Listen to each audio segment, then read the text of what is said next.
My name is Natalie Perez, and I have an interview with the frontman of the band Obituary. I can never say your guys' name right. On August 28, 2012. How amazing do you think 2012 has been for you guys as a band so far? Oh, it's been great, actually. I mean, we've had a real fun year. Got to play a lot of shows, especially over the summer. You know, in some of those European festivals we get to play. Mm-hmm. You know, playing with bands like Lamb of God and Slayer and you know, all kinds of cool bands, Leonard Skinner and Hank III and all kinds of stuff. But we've been keeping busy, you know, and just doing a lot of shows and having a lot of fun doing it. That's for sure. So it seems like every year. You know, a lot of our tours are just getting bigger and better, and we're having fun with it.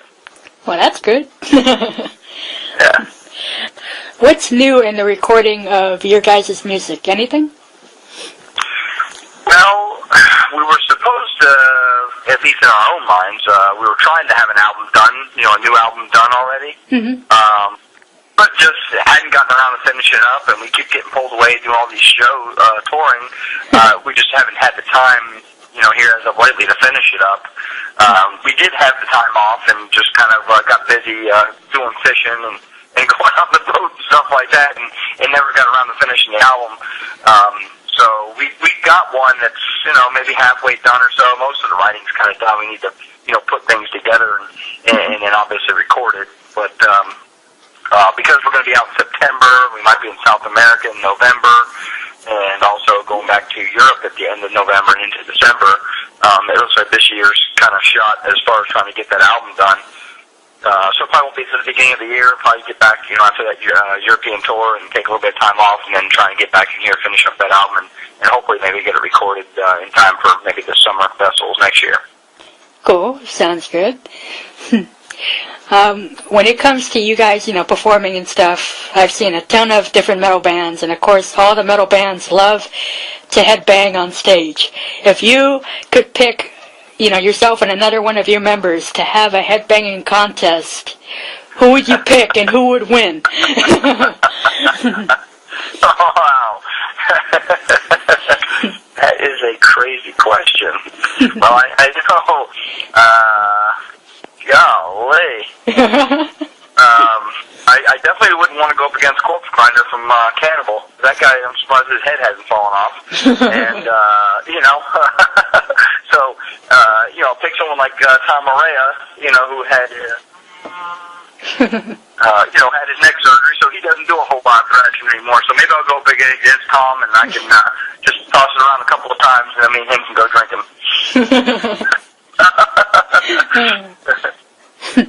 All right. You're about to start a fantastic, you know, headlining U.S. tour with a bunch of great bands. If you could think of one thing you would like to accomplish the most through this tour, what would it be? Well, obviously to make it home in one piece would be nice. But it, you know, we're just kind of excited. You know, anytime we've been playing a lot of shows overseas, and anytime that happens, it seems like I get more and more fan email coming out of the States saying, well, when you guys, you know, it's great that you guys are having so much fun over there, but when are you going to come, you know, tour here at home? So, we haven't really been out for a while, especially even up in Canada. We got a handful of dates we're doing and haven't been around. So anytime that you kind of starve the kids a little bit of not coming around and seeing them, it makes the shows get bigger and more exciting. So I'm actually just looking forward to a lot of good shows, and you know, it should be nice to get out here and roam around here closer to home for sure. Great. What have you done to prepare yourselves for this tour? Well, we came up with this crazy idea of playing songs off of some of our earlier records, and you know, so we kind of go back and grab some of these first three albums that we've done, and Donald and I, Donald's my brother, he's a drummer, so we came over and we started listening to these albums, and it's like, I haven't even listened to them for a long time, And a lot of these songs is like we really were all looking at each other like, I don't remember playing that song.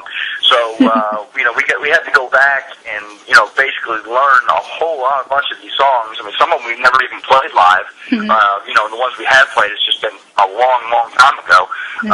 So we really had to kind of dig in here and pick through. We're picking like about 6 songs off of each one of these albums, so it's covering most of the material off the albums. But it's been a little bit challenging to go back and relearn them and go back over them. But now that we kind of got the set put together and we're just really kind of getting tight with it, it's really coming out cool and it's actually a lot of fun. Today was about the best day we've had, kind of going through the whole set without kind of flubbing up the little bits and this and that, and the set's really coming across. It's a lot of fun. Great, good to hear that you're having fun with it. Yeah. How easy is it to keep the motivation going on a daily basis for you guys? It can definitely be challenging, but at the end of the day, I mean, you look to the other guys in your band to get yourself kind of pumped up and motivated. With our kind of music, it certainly takes that adrenaline boost to kind of get through them. Because it's not like we sit back, with you sitting on a stool with one leg up and a glass in one hand, sitting there sipping on something, playing it. I mean, there's extreme music, so it takes a lot of energy and it takes a lot of, it takes some motivation to get yourself going for sure. So you kind of look at your other band members to kind of get that going a little bit. And, believe it or not, I do read through a bunch of our fans' email all the time. And you get, those emails that you get that say, hey, I saw you guys and you guys sounded great and this and that. And you get real good positive fan emails. And those do help keep you going. We get lots of email coming in, people looking forward to this tour. And it does motivate you. It makes you want to really kind of focus on what you're doing and you want to sound good for sure. It takes a little bit sometimes. Some days you don't feel like doing it as much as others. But I guess the closer you kind of get, especially when you see a tour date coming up that you got, fastly or quickly approaching, that, you at least it makes you want, makes you have to get out there and do it. So a little bit of that helps too. All right. What are you looking forward to about working with the other bands that are joining you on tour? What are you looking forward to doing the most, I guess, with them? I always tell people, one of the best things about this job is getting to meet, a lot of big bands, especially, but even bands that we tour with, it just seems like most of them we stay friends with, for forever. We always run into them and talk to them and stuff. So, there's a couple of these bands that, I haven't toured with, but like Broken Hope, they've been around for a long time. I think we had played some shows anyway with Jungle Rod. The other bands I'm not real familiar with, so that's good. And like I said, Broken Hope we've known for a long time and haven't been playing shows, so to see them get back together will be interesting. And then always just to meet a couple of new bands is always cool too. So anytime that first show shows up and you get all these bands to get together for the first day, it's there's a lot of names to remember and things like that. But by the end of the tour, it seems like everybody always we make friends and look forward to I'll be talking with them for years to come. So sounds good. Once this tour is wrapped up and over with, what do you have planned afterwards? Well, we're going to do, this is September, and then maybe in the beginning of November, we might be going down to Central America to play a few shows, but then at the end of November and then into the end of December, we'll be back in Europe, headlining the tour there. So that pretty much has us busy, through the rest of the year. Then after that, we really need to get back and kind of dive back into this album and get it finished up, so. Great. Is there any song that when you play live, it just really gets you pumped up and gets your adrenaline kick in, that you just get all excited and hyper about it? There's usually a lot of them. I mean, obviously, when you start the night off, you always like to start off with a song that kind of really, gives people, a feeling the way you want them to feel, whether it's slow or fast or kind of in between type of song. So it's usually that opening song, with that first song really gets people going. But it just seems like we always wind up ending up the show with Slowly Rod, which is, one of the oldest songs we have. And when that song kicks in, it just seems like the pit usually gets the biggest and the most violent, and it's a good way to end things up for sure. Great. When it comes to performing each and every night, does the time stand still, or does it just go flying by for you guys? Well, we always like to look at it like we work 23 hours a day, and then we have 1 hour off every day, and that's the hour we spend on stage. So a lot of times it's everything that you do during the day. It's the flying and the travel and the sitting around and the just bored to death, or the whatever it might be, the torture that you get drugged through on a daily basis. That usually winds up being the hardest part. And it's that hour off that you can walk out there on stage and not have to really think about much. Just go out there and play your music and have a good time with the fans. So that's kind of like how we like to look at it. Great. What is one special effect that you would want to use or see during your shows?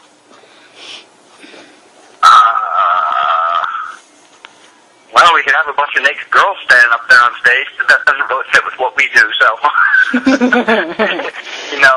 Ideally, in an ideal world for us, Obituary is not the biggest band in the world. We don't always get to bring the production that we would like to have. Mm-hmm. So, in an ideal setting, or if we had a bigger budget to kind of go along with this, I could think of a lot of things we'd like to do on stage, as far as getting bigger stage production and bringing lighting and maybe some other type of effects with us. There's lots we could do to dress things up. It just gets kind of tough, especially in America. We get, play a lot of smaller clubs, so, heck, even some of the backdrops and stuff that we do have, won't even, we can't even use on half the places, so. But God, to have a production, something like Slipknot gets to travel around the country, and the size of the shows that they play would be really fun for us to do on a regular basis, or every night. So there's all kinds of stuff we could do there with more production there for us. Yeah, just gotta wait it out and see what happens later on down the line. Cool. What about stage props? If you had little props that you could pick, which would you pick and want to use on stage? Dry ice and flames is kind of hard to beat. So. All right. What has been the biggest banner that you have used for your performances? Whether it be here in the U.S. or over there in Europe, which banner do you think has been the very biggest? I think some of our big backdrops that we have for festivals are like 30 by 20 kind of size. That's cool. Yeah, they're huge. You try and carry them with you, and they take up a whole suitcase on their own, and they're like 50 pounds, so you want to hang all these luggage overages everywhere you go, and you get to use it about like 2 festivals, and the rest of the time you lug it around with you. But we do it. Great. I, of course, and I'm sure you do know yourself, that bands always love playing pranks on one another, whether it be on tour or just kicking it at home or what have you. But me personally, I sat back one day and thought about a funny prank of my own, and I thought, okay, let's look at all the bands out there.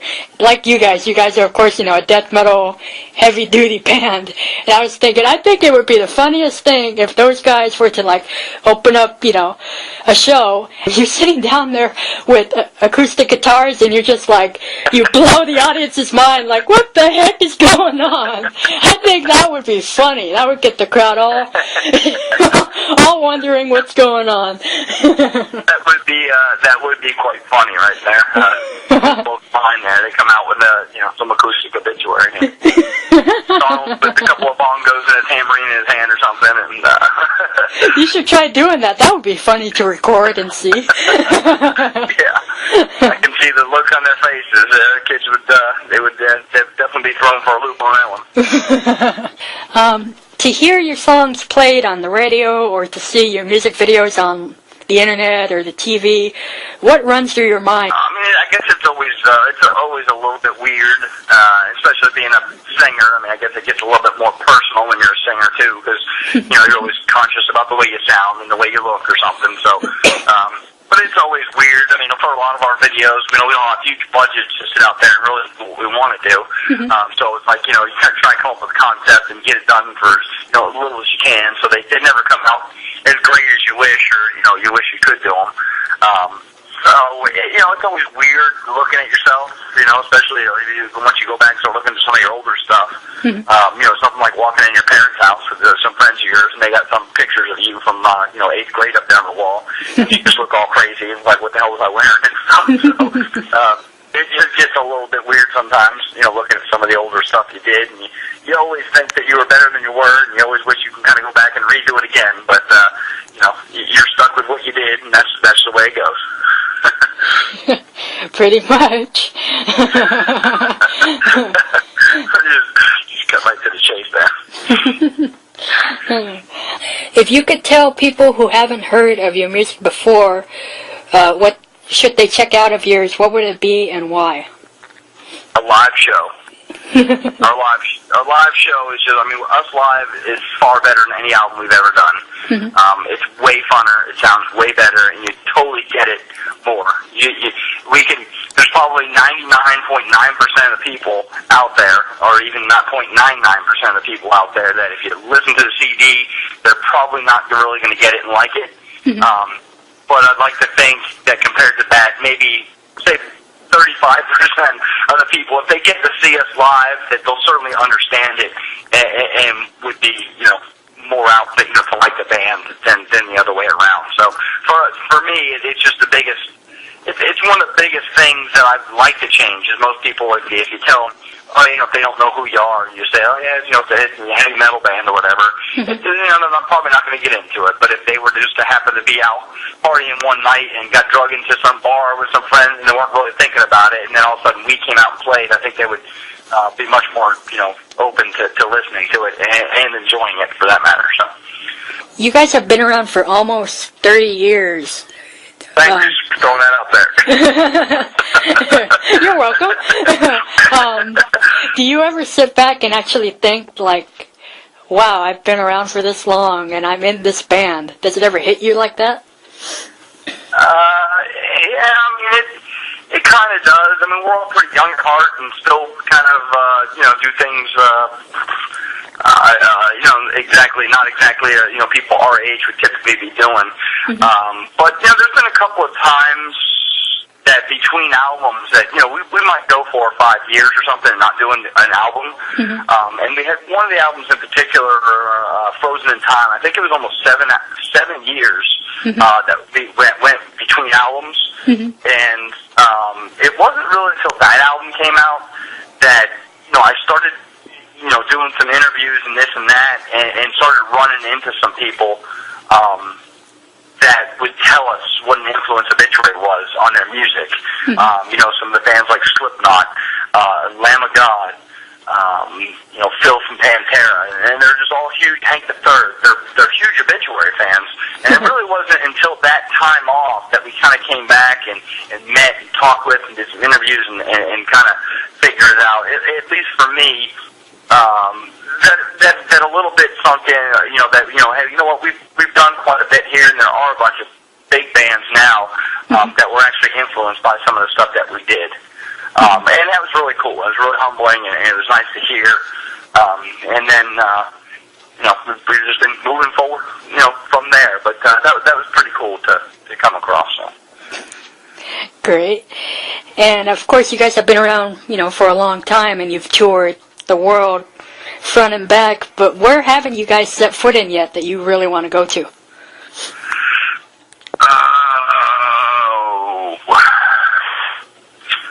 We were talking with some of the guys from Lamb of God who had been to India, and they said they just had some really huge shows there, and just had a really good time going there.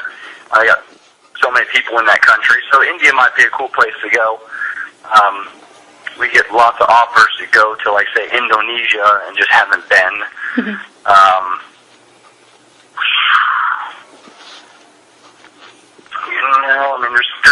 There's just so many places, even in the States, that we haven't been. I'll get emails from kids, and hey, how come you never came to so-and-so? And it's like a big city or something, you just never been there, But, we've been fortunate. I kind of lost track of the amount of countries that we have been to. But it's always cool to go to. You know, it's one of the great things that that we get to do is some of this travel and get to see some of these places and go to places and meet people. You know, it's pretty neat when you go, like with this last time, we had like 3 days off in Amsterdam, and we got a good friend there, and we literally just all went to his house and kind of hung out, and you get to be with his family and how they actually in his neighborhood and stuff. So you really get a good insight at how the people there in a different country actually live and kind of go about their lives, and it's a pretty cool insight. Sometimes you get to hang out as opposed to just landing at an airport, staying at a hotel, and going to the trendiest spot in town and then living kind of thing. You get to really kind of feel out personally how they live. So yeah, it could be very interesting to experience something like that. Yeah, it's cool. And lastly, is there anything else you want to add or say to the fans out there? Well, mostly just this tour that we got kind of lined up is the biggest thing on our plate right now. We have a lot of shows, including a couple of them out there in California, in the area. Also planning a lot of shows in Canada, but it's just been a while since we've been out and around, and just looking forward to getting out there and having fun with